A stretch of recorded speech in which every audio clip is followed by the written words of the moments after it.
Di kesempatan subuh ini kita kembali memasuki pembacaan kita pada ayat yang ke-120 dan 121 surah An-Nahl, surat yang ke-16. Inna Ibrahim kana ummatan, sesungguhnya Nabi Ibrahim itu adalah satu umat, qanitan lillah, yang taat kepada Allah, hanifan, yang cenderung pada kebaikan, kebenaran, dan kepasrahan total hanya kepada Allah. Walam yakum minal musyrikin, dan dia tidak pernah untuk melakukan kesyirikan kepada Allah Subhanahu wa taala. Syakiran li an'umihi, beliau adalah orang yang senantiasa bersyukur atas nikmat yang Allah berikan kepadanya. Ijtabahu, Allah pilih dia sebagai rasul dan nabi. Wahadahu ila siratal mustaqim, kemudian Allah berikan petunjuk dia kepada jalan yang lurus. Wa atainahu fid dunya hasanah, lalu kami berikan dia pada kehidupan dunia dengan serba kebaikan. Wa innahu fil akhirah la minas salihin, dan pada kehidupan di akhirat kelak dia termasuk orang yang saleh kepada Allah dan kepada sesama. Kaum muslimin rahimakumullah, ayat ini hampir memberikan kata penutup terhadap ayat-ayat sebelumnya, karena ini bagian akhir dari surat An-Nahl. Kurang lebih ada 4 lagi akan selesai pembacaan kita pada surah An-Nahl, surah yang ke-16. Setelah sekian banyak ayat sebelumnya yang berbicara tentang bagaimana orang-orang kafir Quraisy yang melakukan kemusyrikan, kesyirikan, dan sekaligus penentangan kepada Rasulullah Muhammad SAW, ayat ini menggambarkan bahwa ada satu panutan yang kita harus taati karena mengandung banyak kebaikan di situ. Ialah Nabi Ibrahim alaihissalam. Inna Ibrahim kana ummatan, sesungguhnya Nabi Ibrahim itu adalah satu umat. Umat itu bentuk tunggal daripada umam, jadi jamaknya umamun, umat-umat. Ibrahim adalah satu umat. Kenapa disebut dengan satu umat? Padahal beliau sendiri, umat itu kan konotasinya banyak. Ini gaya bahasa Al-Quran bahwa Rasulullah, bahwa Nabi kita Nabi Ibrahim alaihissalam itu adalah memang satu-satunya di kalangan umat ketika itu yang beriman kepada Allah, yang taat kepada Allah. Dari sekian banyak manusia, dari sekian banyak masyarakat, hanya beliau yang beriman kepada Allah. Maka penggunaan katanya adalah umat. Kana ummatan, beliau adalah umat, satu saja. Pada zaman pemerintahan Raja Namrud, di mana semua orang itu musyrik, syirik kepada Allah, ingkar kepada Allah, hanya beliau satu-satunya yang tetap istiqomah, konsisten dengan keimanan kepada Allah. Maka pilihan katanya adalah kana ummatan, beliau adalah umat, tapi satu saja. Yang kedua, kenapa beliau disebut dengan umat? Karena memang beliau itu adalah sosok yang kamalus sifat. Beliau punya kesempurnaan, segala sifat apapun ada pada Ibrahim alaihissalam. Maka disebut dengan umat. Dan karena itu kita umat Islam, umat Nabi Muhammad SAW disebut dengan umat karena kita merupakan umat pilihan yang penuh dengan kebaikan. Kana nasu ummatan wahidah, kuntum khairat ummatin, kita adalah umat yang paling baik. Jadi penggunaan kata-kata umat itu mengandung makna bahwa di situ ada kebaikan yang sempurna, maka disebut dengan umat. Umat Nabi Ibrahim, ya umat di mana penuh dengan kesempurnaan. Ibrahim sendiri sosok yang penuh dengan kesempurnaan. Umat Nabi Muhammad, ya berarti umat yang penuh dengan kesempurnaan. Yang ketiga, kenapa beliau disebut dengan umat? Karena liyutamma bihi, karena beliau adalah imam yang harus diikuti. Imam dari para imam dari sekian banyak para nabi dan rasul ialah Nabi Ibrahim alaihissalam. Jamaah rahimakumullah.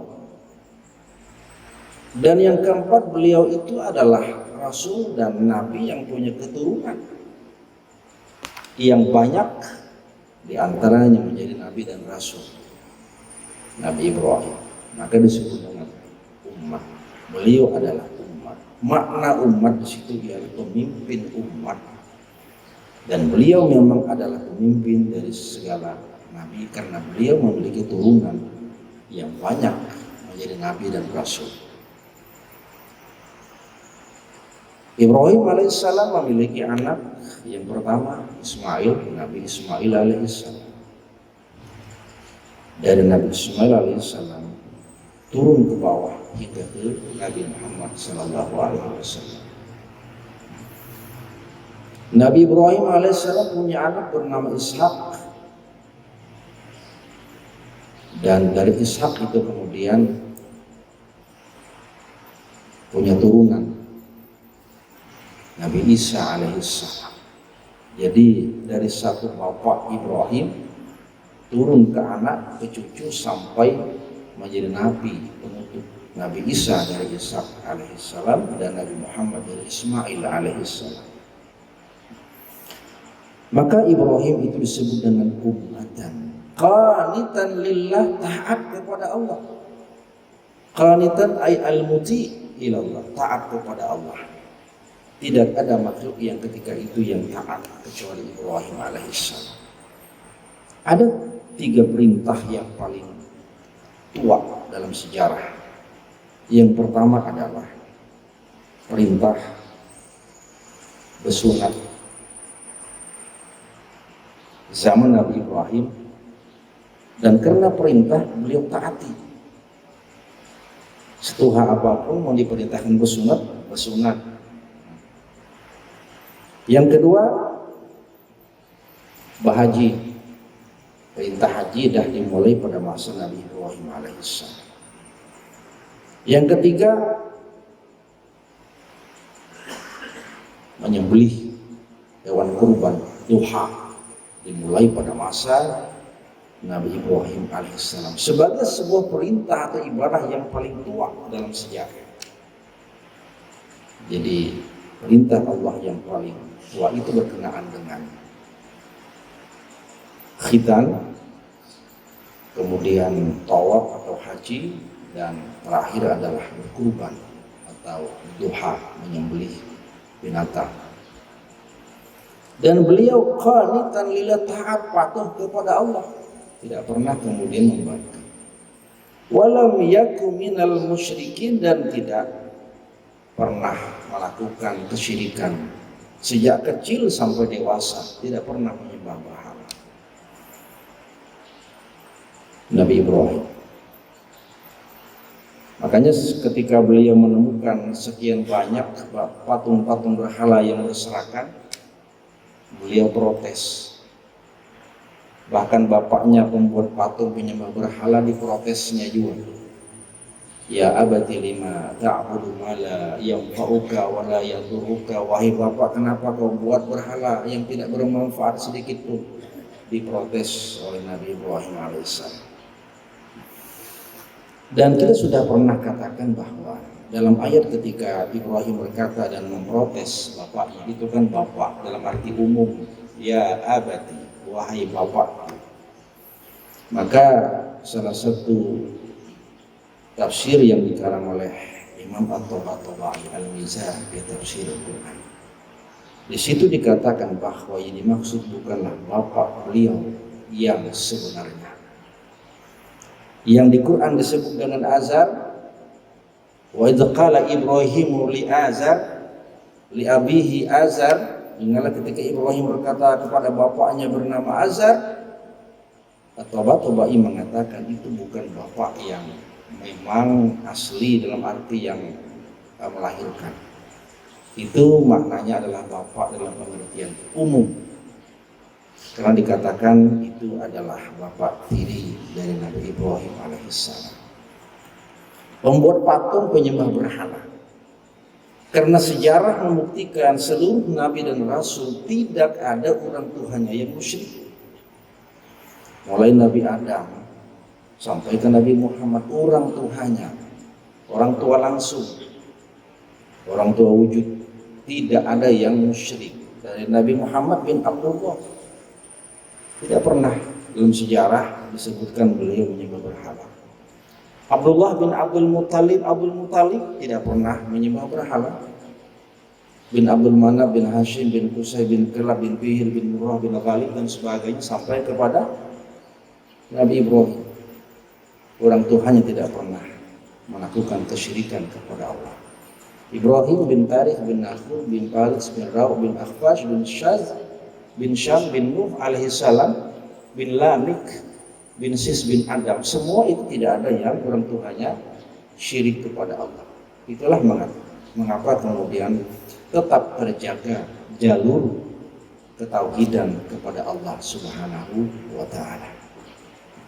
Walam yakum minal musyrikin, dan Nabi Ibrahim tidak pernah syirik kepada Allah. Orang tuanya pun tidak pernah syirik. Maka terjaga kemurnian akidah kepada Allah Subhanahu wa taala. Ya marhamukumullah, syakiran li an'umihi. Sifat Nabi Ibrahim yang disebutkan juga adalah syakiran li an'umihi. Dia orang yang senantiasa bersyukur kepada Allah. Kita sudah bahas syukur itu ialah mengembalikan apa yang Allah berikan kepada Allah dengan cara melakukan amal-amal kebaikan. Nabi Ibrahim alaihissalam saking bersyukurnya kepada Allah, dikatakan dalam tafsir Al-Razi Mafatihul Ghaib, Nabi Ibrahim itu tidak mau makan dengan rezeki yang Allah berikan kepadanya kalau sorangan. Tidak pernah beliau makan sarapan pagi, makan siang, makan malam sendirian, kecuali ada tamu yang dibawai. Nabi Ibrahim. Jadi berbawaan, cari dulu mana kawan supaya ada kawan makan sarapan. Cari mana ada tamu supaya bisa makan sama-sama makan siang. Cari orang lain mana kira-kira yang bisa diajak makan malam bersama. Nabi Ibrahim. Dan dikatakan suatu ketika tidak ada orang yang diajak untuk makan bersama. Tidak mau makan sampai kemudian datang malaikat menyerupai manusia, baru beliau makan. Nah, ini kenapa disebut dengan syakiran li an'umi. Dia orang yang senantiasa bersyukur kepada Allah dengan sekian banyak nikmat yang Allah berikan kepadanya. Kesyukuran Nabi Ibrahim salah satunya adalah makanan yang beliau makan tidak dimakan kecuali harus bersama dengan orang lain. Beri makan. Salah satu cara bersyukur. Kita kadang-kadang makan sorangan, nyaman sorangan. Biar orang lain macam apa, yang penting seorang nyaman.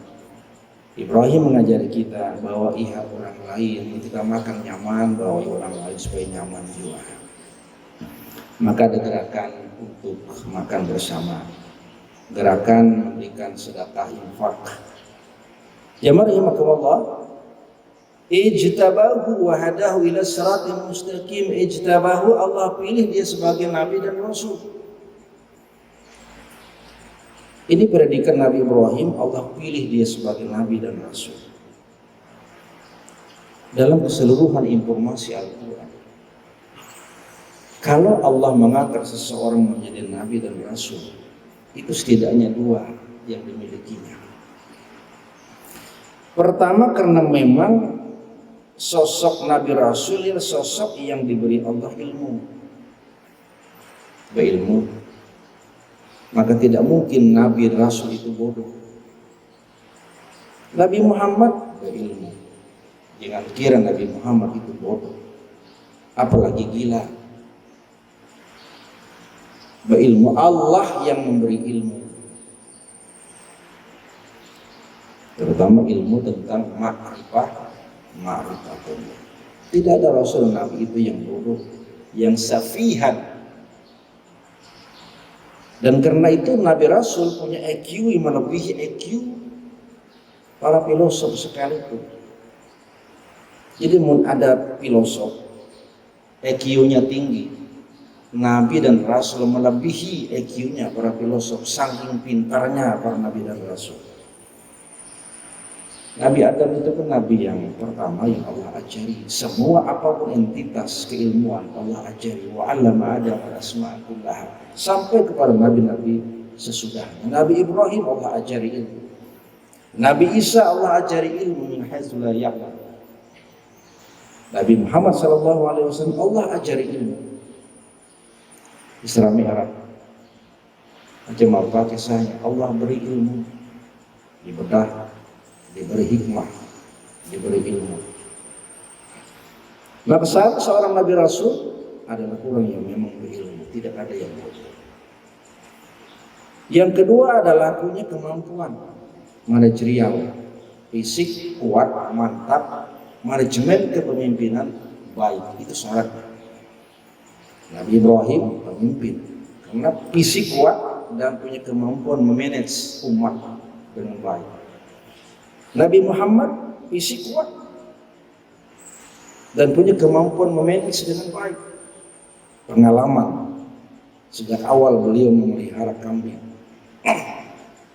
memelihara binatang. Begitu banyak kambing dipelihara, itu kalau tidak punya kemampuan manajerial memanage kambing, kacau balau, kambing lari kemana-mana. Tapi kemampuan itu yang dimiliki oleh para nabi. Makanya para nabi zaman dahulu itu kebanyakannya adalah memang memelihara kambing. Itu gambaran dari umat. Kambing beratus-ratus, macam apa cara supaya nyuruh jalan, belok kanan, belok kiri. Kalau tidak punya kemampuan, itu gambaran. Maka seorang Nabi Rasul itu diangkat Allah karena memang punya kemampuan fisik yang kuat dan manajerial, kepemimpinan yang luar biasa. Tergambar dalam sejarah mulai Nabi Adam, Nabi Ibrahim sampai Nabi Muhammad sallallahu alaihi wasallam. Ijtabahu, Nabi Ibrahim Allah pilih dia karena punya kemampuan itu. Dan beliau memang pemimpin dari segala para nabi dan rasul. Jamaah rahimahullah. Wa hadahu ila siratin mustaqim, kemudian beliau diberi Allah petunjuk untuk berada pada jalan yang lurus. Dari kecil sampai besar beliau dibimbing oleh Allah agar tidak tersesat. Ya namanya sesat, tidak ada istilah sesat di jalan yang benar. Sesat ya sesat. Ya ada istilah sesat di jalan yang benar. Jadi ada namanya sesat seperti sawah. Wa hadahu ila siratil mustaqim, Allah beri petunjuk dia ke jalan yang lurus. Bagaimana Nabi Ibrahim alaihissalam ketika mencari kebenaran akan adanya Tuhan. Kasus beliau mencari Tuhan dan melihat alam semesta yang terbentang,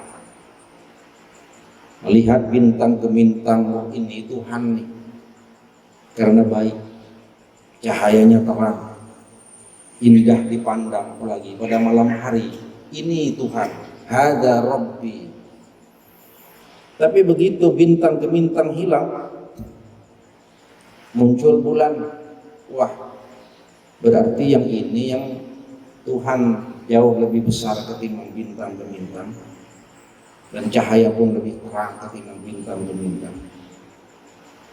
Begitu bintang dan kemudian bulan hilang, muncul matahari. Wah kalau begitu ini nih Tuhan jauh lebih besar, cahaya jauh lebih terang. Tapi ketika matahari kemudian hilang, fala ma'afa, dia mengatakan kalau begitu bukan ini Tuhan. Tuhan tidak pernah hilang. Maka Tuhan senantiasa ada dan Tuhan jauh lebih besar dari segala-galanya. Ini menunjukkan Nabi Ibrahim itu diberi petunjuk oleh Allah untuk mencari kebaikan dan kebenaran. Tidak tersesat dalam kesyirikan kepada Allah. Beliau mencari siapa dan bagaimana keesaan Tuhan, beliau cari dengan memperhatikan alam semesta yang ada terbentang di hadapan mata. Itulah Ibrahim yang Allah berikan dia petunjuk kepada jalan yang lurus.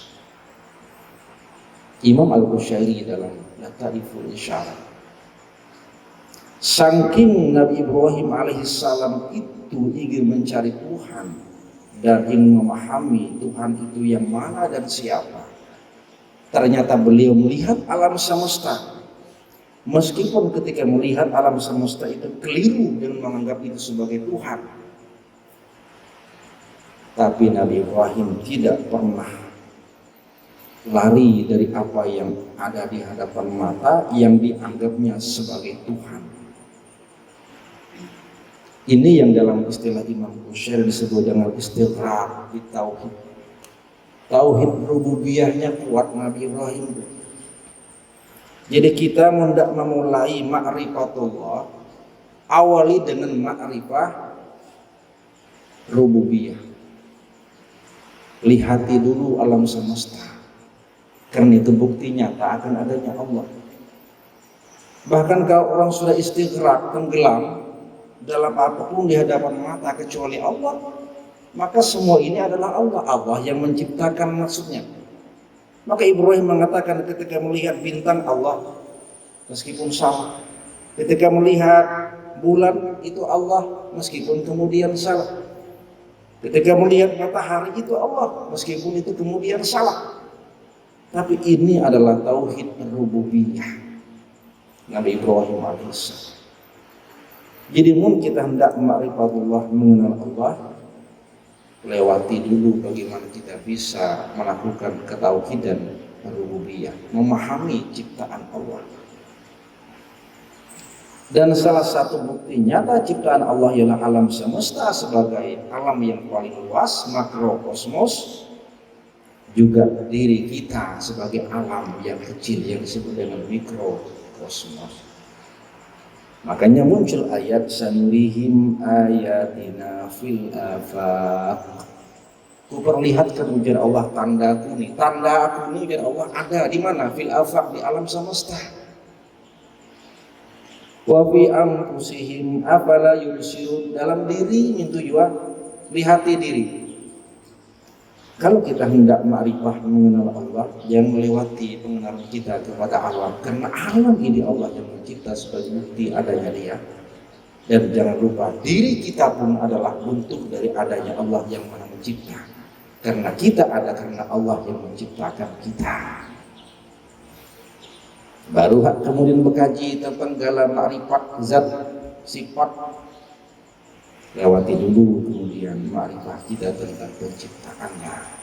Sudah kenal dengan ciptaan Allah, alam dan diri, maka kita akan mudah mengenal siapa yang mencipta Allah subhanahu wa ta'ala. Ini ujar orang ahli tasawuf, man arafa nafsah faqad arafa rabbahu. Kita kenal dengan diri kita, seorang siapa kita, yang menciptakan kita siapa, alam ini siapa yang mencipta, maka kenal hak kita dengan Tuhan kita yang sesungguhnya. Ya marhamakumullah, maka di akhir ayat mengatakan wa atainahu fid dunya hasanah wa fil akhirati laminas salihin. Ibrahim itu simbol kebaikan dunia